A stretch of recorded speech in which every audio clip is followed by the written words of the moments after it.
Me estremecí súbitamente. Una de las mujeres que estaban más atrás lanzó un grito agudo. Me volví a medias y comencé a empujar a la gente para alejarme del pozo, pero me encontré solo y noté que la gente del lado opuesto del pozo también estaba tratando de correr. Entre ellos estaba Stent.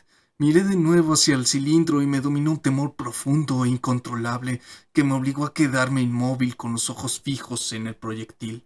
Un bulto redondeado, grisáceo y del tamaño de un oso se levantaba con lentitud y gran dificultad saliendo del cilindro, y al ser iluminado por la luz relució como el cuero mojado, y dos grandes ojos oscuros me miraban con extrema fijeza. Era redondo y tenía un rostro terrible, con lo que parecía su boca, que no era otra cosa que una abertura debajo de sus ojos que temblaba, abriéndose y cerrándose convulsivamente mientras babeaba, y su cuerpo palpitaba de manera violenta, con un delgado apéndice tentacular que se aferró al borde del cilindro y otro que se agitó violentamente en el aire. Hay algo profundamente desagradable en su piel olivácea, y algo terrible en la torpe lentitud de sus tediosos movimientos. En aquel primer encuentro, al intercambiar miradas con un ser de otro mundo, solo podía sentir repugnancia y terror.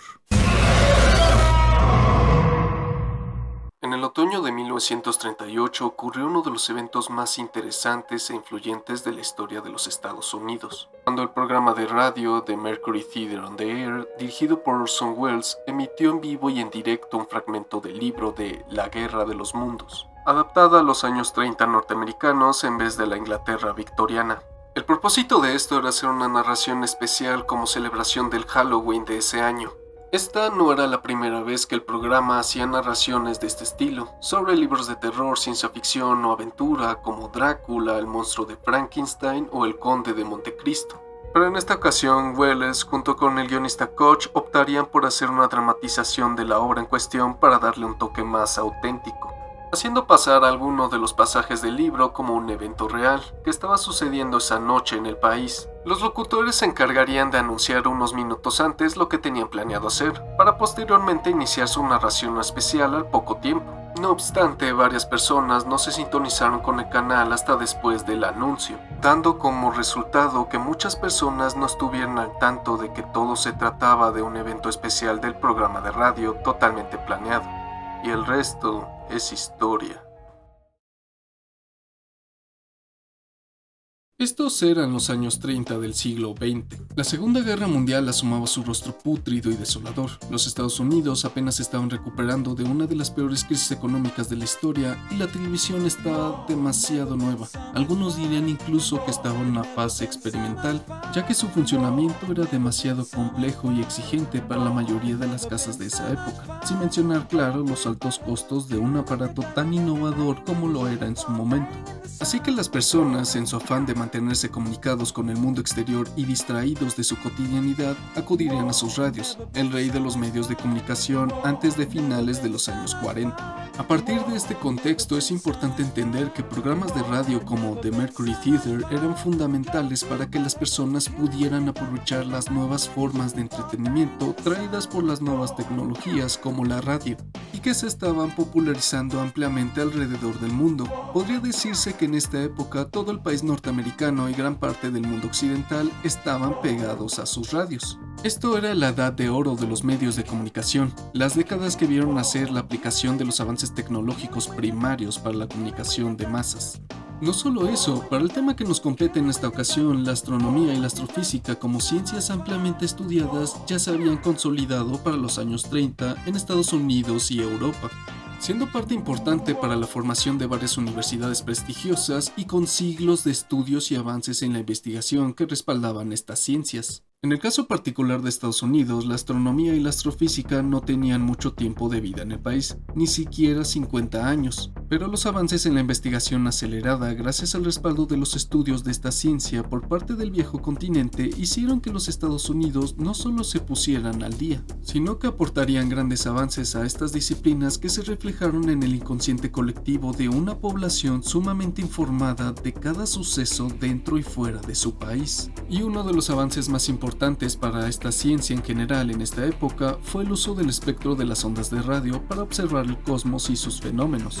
La radioastronomía había llegado para quedarse, ampliando nuestra visión del cosmos a límites antes no imaginados, pudiendo ver más fenómenos, más estrellas y más planetas a distancias más largas. Por si no ha quedado del todo claro, estamos hablando del tiempo cumbre de la sociedad moderna, con uno de los eventos más importantes para la historia moderna de la humanidad a un año de estallar y con la población global occidental atenta a cada movimiento y paso en falso, en concordancia con la continuación acelerada de los avances científicos y tecnológicos que se convertían en una parte fundamental para la vida de las personas. Y claro, también es en estas décadas que se asentarían los pilares imperantes para la nueva forma del capitalismo, un capitalismo de consumo que atentaría a los deseos más codiciosos e íntimos de las personas, pero me estoy adelantando. El punto aquí es que la convergencia de todos estos sucesos históricos consolidaría en la evolución del mito de los alienígenas aquella noche de otoño de 1938. Pero a partir de aquí es importante destacar que el mito de los alienígenas es mucho más antiguo de lo que solemos pensar. Y no me refiero a jeroglíficos sin sentido en los murales del antiguo Egipto o algo por el estilo. En realidad, los extraterrestres como concepción clásica de entidades o seres que habitan otros mundos y que se ven y actúan de forma muy diferente a la nuestra, se remonta a la filosofía presocrática de la antigua Grecia, donde quizá los primeros pensadores en abrir el debate sobre si hay vida en otros mundos fueron los filósofos atomistas Demócrito y Epicuro, quienes sostenían que la vida se conformaba esencialmente de átomos, los cuales eran infinitos. En consecuencia, estos átomos que conformaban la vida debían extenderse más allá de su propio mundo, y por lo tanto debían existir otros seres que no eran parte de este mundo. Antes de ellos, el filósofo Anaxágoras ya había promulgado que la luna era un cuerpo celeste en el cual, teorizaba, debían existir seres vivos. Claro, los filósofos antes mencionados y la escuela atomista en general no tenían ni de lejos una idea exacta de cómo eran los átomos o si de verdad existían, además de concebir el planeta Tierra como geocéntrico, es decir, que la Tierra es el centro del universo. En el caso de Anaxágoras, todavía creía que la Tierra era plana y ni siquiera le dio nombre o forma a los supuestos seres vivos que especulaba pudieran vivir en la Luna. Todo esto se debe obviamente en parte a las limitaciones tecnológicas de la época, pero es útil entender que a partir de aquí surge la idea de los alienígenas como otros seres. Seres que no son humanos, incluso si tuvieran un aspecto similar, y que tampoco son dioses u otras entidades místicas. Los extraterrestres son otra cosa, son algo más. Algo totalmente diferente a lo que entendíamos como seres en aquella época. Ni dioses, ni bestias, ni hombres. Por si fuera poco, siglos más tarde, ya en la expansión de la religión cristiana en Grecia, Luciano de Samosata escribiría la que sería la primera obra de ciencia ficción de la historia, Relatos Verídicos. Esta épica epopeya es importante para lo que nos compete, porque no solo se trata de una obra pilar para las narrativas de ciencia ficción que tenemos en la actualidad, sino que se nos presenta por primera vez a seres alienígenas propiamente dichos, dándoles forma a entidades que, pese a su especulación teórica varios siglos antes, nunca se les había dotado de una forma y morfología específica, ni siquiera manera de especulación. Para Luciano, los alienígenas eran desde bestias brutas con una fisionomía espectacularmente grotescas al más puro estilo de quimeras o cíclopes, así como seres muy parecidos a los humanos, pero que destacaban por su peculiar forma de reproducirse y coexistir con las condiciones de su ambiente.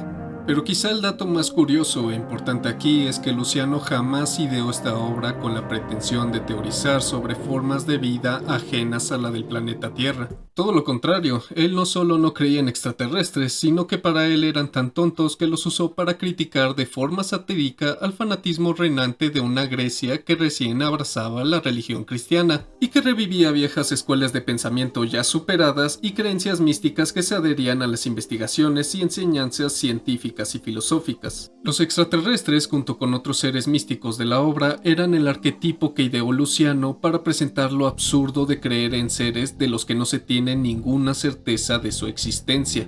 Este es el origen de los extraterrestres. La pregunta de si estamos solos en el universo jamás desapareció del todo después de esto, y se retomaría siglos más tarde durante la Ilustración y la Revolución Industrial, pero la semilla de los alienígenas arquetípicos surgió de esta obra. A partir de aquí podemos afirmar que se origina el mito de los alienígenas, lo cual es importante recordar porque durante mucho tiempo podemos decir que los alienígenas pertenecieron a la dimensión de la mitología. Los mitos, en esencia, son un conjunto de ideas expresadas a través de un lenguaje simbólico o alegórico y que son comunicados y entendidos colectivamente.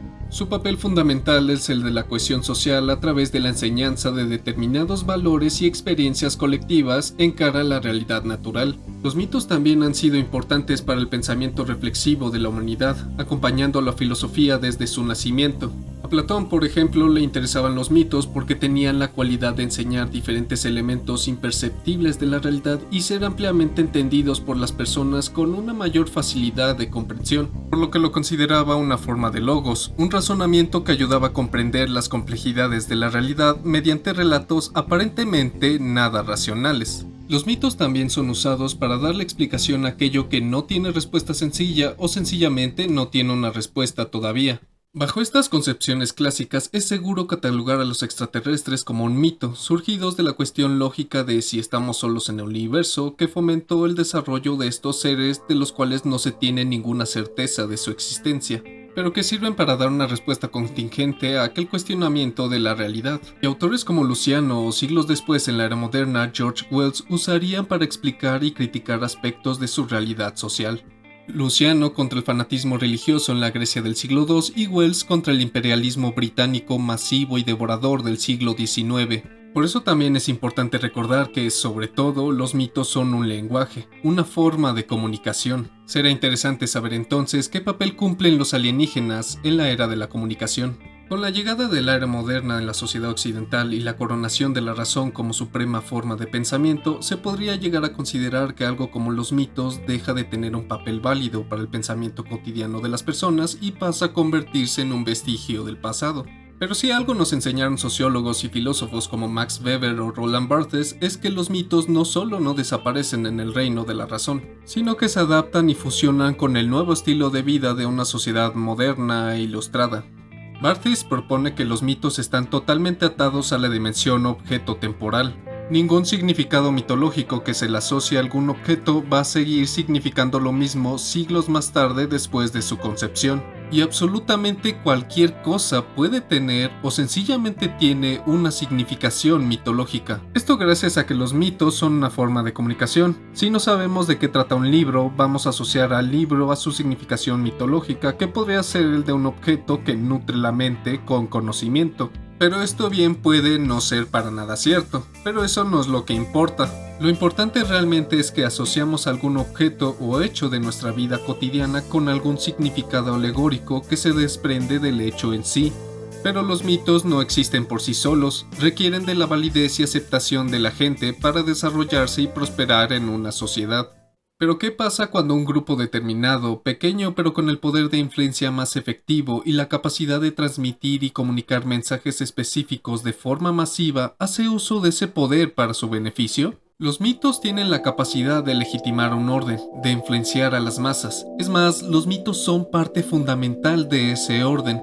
Y filósofos y sociólogos como Roland Barthes, Emil Durkheim o Slavoj Žižek, por mencionar unos pocos, lo sabían perfectamente. Pero ya hay que volver a hablar de alienígenas. Como ya dije antes, los alienígenas llevan existiendo con nosotros desde hace más de 1000 años. Pero en 1938 los alienígenas se acercan más a nuestra vida y a nuestro pensamiento que nunca. La razón por la que digo que este es uno de los eventos más influyentes de la historia moderna de los Estados Unidos, a pesar de que no fue un evento tan catastrófico como se nos suele contar, es porque no solo dio una pequeña demostración del poder que tienen los medios de comunicación para crear narrativas e influenciar a las masas, sino que también es aquí donde se plantó la semilla de la ideologización de los extraterrestres y que ha crecido como un enorme roble hasta lo que tenemos en la actualidad. De hecho, años más tarde, al final de la Segunda Guerra Mundial y en espera de la Guerra Fría, se publicó la noticia del año, cuando los periódicos estadounidenses aseguraron que un experimentado piloto había avistado naves extraterrestres con forma de platillo, cuando en realidad el piloto en cuestión solo había dicho que le pareció ver naves que realizaban un vuelo singular parecido al de un boomerang, y le pareció más probable que fuera alguna nación extranjera como los soviéticos, pero jamás mencionó nada sobre alienígenas. Pero es irrelevante porque poco después de la publicación de la noticia, la fiebre de los platillos voladores estalló. Y muchísimas personas alrededor del país juraban ante la prensa y sus vecinos haber avistado un platillo volador en el cielo. Porque sí, mucha gente no cree en los extraterrestres, pero cuando noticias y eventos recientes que han ocurrido con relación a ellos salen a la luz con títulos espectaculares, son una tendencia total. Podría decirse que a estas alturas todos tienen una opinión diversa sobre los alienígenas. Muchos creen que existen por una mera cuestión lógica, pero no creen que nos hayan o nos vayan a visitar prontamente. Otros creen que están haciendo tratos interestelares con los gobiernos o algo así. Otros sencillamente no creen en lo absoluto. Otros piensan que no son tan avanzados como solemos pensar y se asemejan más a bestias salvajes. Otros los imaginan como una civilización muy avanzada, y otros hasta creen que podrían ser dioses cósmicos que escapan a nuestra comprensión. Lo cierto es que el ser humano ha sido muy creativo a la hora de desarrollar toda la mitología que envuelve a los alienígenas. El xenomorfo, los predators, los grises, la cosa, los tiránidos, los trisolaris, los marcianos, los reptilianos, los alienígenas son la mitología de las sociedades modernas. Pero si han estado prestando atención, se darán cuenta que en contraposición los alienígenas son una herramienta de engaño y disuasión. En julio de 2023, David Grush, un exoficial del Servicio de Inteligencia de los Estados Unidos y exsoldado aviador en la guerra de Afganistán, testificó ante el Congreso de ese país una serie de revelaciones ligadas a fenómenos sin explicación racional aparente, refiriéndose al tema de los múltiples avistamientos ovnis que ha recopilado la agencia del Pentágono. Además de agregar que existen ciertos proyectos secretos encargados de estudiar a seres que no son de este mundo y a su tecnología, afirmando que en una ocasión hallaron una nave con tecnología desconocida y que estaba tripulada por un ser no humano. Este evento claramente no pasó sin pena ni gloria, al contrario, fue trending topic en aquellas fechas y fomentó exponencialmente la especulación e investigación de los fenómenos ovni, además de atraer a más público a especular y creer en estos seres. Se llegó al grado de que incluso a inicios del 2024 se promulgara un proyecto de ley por parte de republicanos para que el Pentágono tuviera una transparencia total en cuanto a temas de este tipo, así como otras agencias con proyectos clasificados relacionados. Suena espectacular e impresionante, ¿no es así? Claro, si ignoras el hecho de que Grush nunca mostró ninguna prueba fidedigna más allá de su palabra como un exoficial de inteligencia, que los republicanos han sido conocidos en las últimas décadas por abogar por políticas populistas, incluso más hace un año con las elecciones a la vuelta de la esquina, y que absolutamente todos los expertos científicos que están interesados en el tema y estudian estos fenómenos consideran el testimonio de Grush como otra serie de chismes de un sujeto que conocía a otro y que conocía a otro y que conocía a otro. Como sea, la cosa no acaba aquí. De hecho, en México, durante el mismo año, solo un par de meses después, se presentó un suceso similar, cuando el ufólogo Jaime Maussan presentó en el Congreso mexicano a un cuerpo momificado de, aparentemente, miles de años de antigüedad y con una apariencia y morfología que distaba demasiado de la humana, para días posteriores ser refutado por expertos antropólogos e investigadores. Sin embargo, Maussan abogó mucho sobre su hallazgo y el suceso se extendió hasta un mes. Y mientras tanto, estudiantes y familiares relacionados con un caso importantísimo para la historia moderna de México se organizaban para recordarle al gobierno mexicano que había hecho una promesa que todavía no ha cumplido. Supongo que es como dijo Marx alguna vez, los alienígenas son el opio y el chivo expiatorio del pueblo en las sociedades modernas. Espera, así no iba, ¿verdad? Ya hablando en serio, tengamos algo en claro, no es la primera vez que los gobiernos de determinados países utilizan criaturas espectaculares y aterradoras para desviar la atención y disuadir a las masas. El chupacabras ideado por Gortari es el ejemplo perfecto de lo que estoy queriendo decir. Realmente esta es una táctica política que tiene quizá hasta siglos de antigüedad.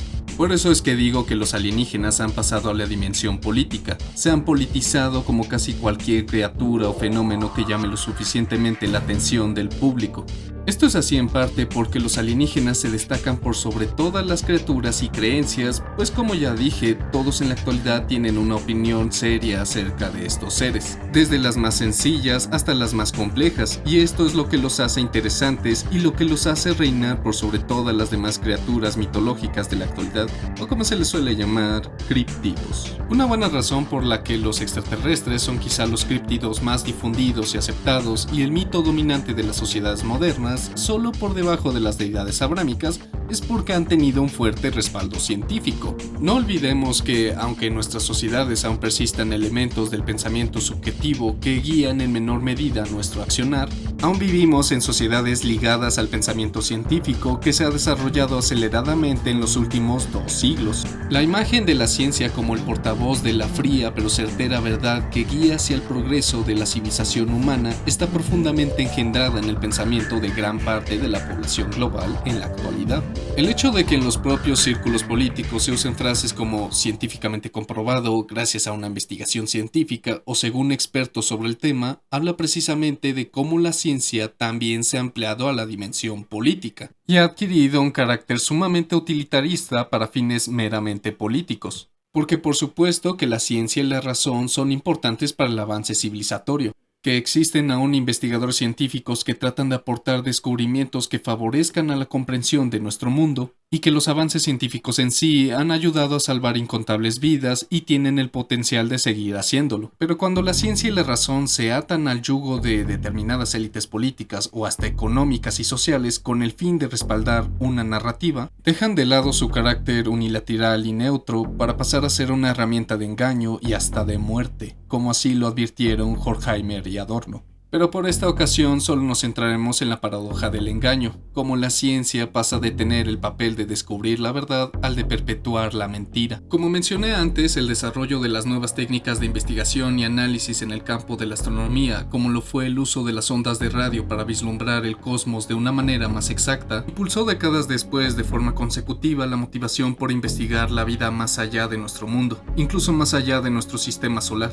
A finales de los años 50 e inicios de los 60, en pleno inicio de la Guerra Fría y con el desarrollo de la investigación astronómica en mira de los dos grandes bloques en los que se dividía el mundo en aquel entonces, la pregunta de si estamos solos en el universo volvió y esta vez se tomó con una mayor seriedad. Entendamos que para este momento ya teníamos la capacidad de estudiar fenómenos astronómicos de manera más puntual y a distancias más largas y lejanas de nuestro sistema solar, ampliando nuestro conocimiento acerca del inmenso espacio que habitamos. Además, las ondas de radio se siguen considerando a la fecha como el mejor método para transmitir y recibir mensajes a distancias estelares, planteándose por primera vez la posibilidad de contactar con civilizaciones alienígenas. Esto enloqueció por completo a la comunidad científica de aquella época y alimentó de forma inconsciente la fiebre de los alienígenas que ya estaba en el boca a boca de la población occidental global. Entonces, el desarrollo de una ecuación matemática para estimar el porcentaje de las posibles civilizaciones alienígenas que podemos contactar, ideado por el científico Frank Drake, sería a mi parecer la base primaria de la que partirían los siguientes esfuerzos de los investigadores por contactar y descubrir civilizaciones avanzadas más allá de nuestro mundo. La ecuación Drake no llega a nada en concreto en sí, solo proporciona un posible estimado de civilizaciones avanzadas que podríamos contactar en teoría, siendo más bien un parámetro o margen de error al cual se deben apegar los investigadores para iniciar esta campaña. No obstante, el campo mediático se encargó de tergiversar lo que Drake trató de explicar con esta fórmula, pasando de ser una de las herramientas metodológicas más útiles para la investigación de vida extraterrestre avanzada a ser aparentemente una prueba absoluta de que la vida inteligente más allá de nuestro mundo existe por montones.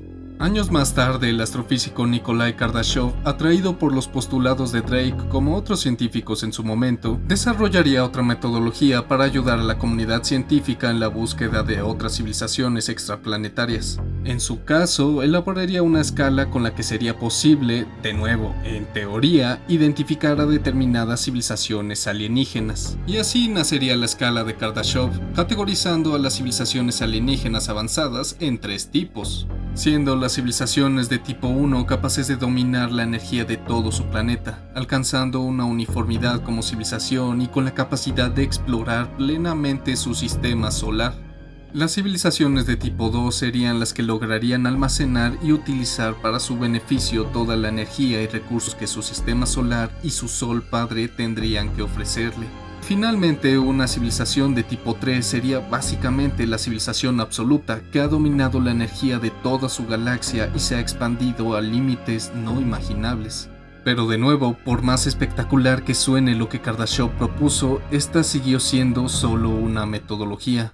Una forma de entender qué buscar en el cosmos para no quedar a la deriva, Pero de nuevo, el público en general lo tomaría como una prueba científica de que los alienígenas existen y hasta podrían tener un convenio intergaláctico de diferentes civilizaciones o algo por el estilo. Existieron otros proyectos e investigadores científicos que aportaron cierto morbo sobre el tema de los extraterrestres de forma inconsciente, incluso aquellos que trataron de criticar los postulados antes expuestos, como el propio Enrico Fermi, del cual posiblemente hablemos en otro video. Pero los anteriores mencionados son quizá los postulados científicos más importantes para el tema de la mitificación e ideologización de los extraterrestres, ya que, por lo impresionantes y muy elaborados que son, han sido totalmente tergiversados por los medios para vender la idea de que, más temprano que tarde, vamos a contactar con una civilización alienígena, consolidando así la creencia en estos seres, el ser mitológico de la era moderna respaldado por la ciencia, por más contradictorio que esto pueda sonar.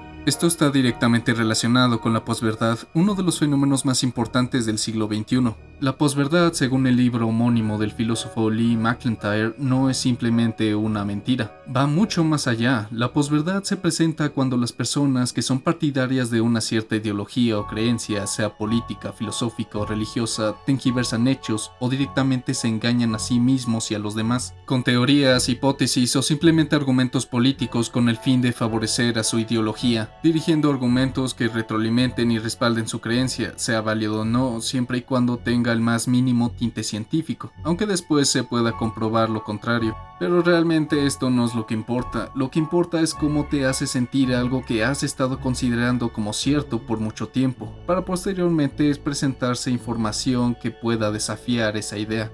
McEntire, en su libro Posverdad, nos dirá, y cito: en su forma más pura, la posverdad ocurre cuando alguien piensa que la reacción de las masas cambia realmente los hechos que son objeto de una mentira. Con esto no pretendo devastar la idea de que no estamos solos en el universo. Realmente soy de los que piensan que no podemos estar solos por una mera cuestión lógico-matemática. Y la idea de contactar con una civilización extraterrestre, o por lo menos saber de su existencia, no me parece imposible y debería ser la noticia más importante de la historia de la humanidad. Pero precisamente por eso no deberíamos tomar nada a la ligera, siempre tener ojos críticos, pues mirar a las estrellas no nos salvará de la oscuridad de nuestro mundo.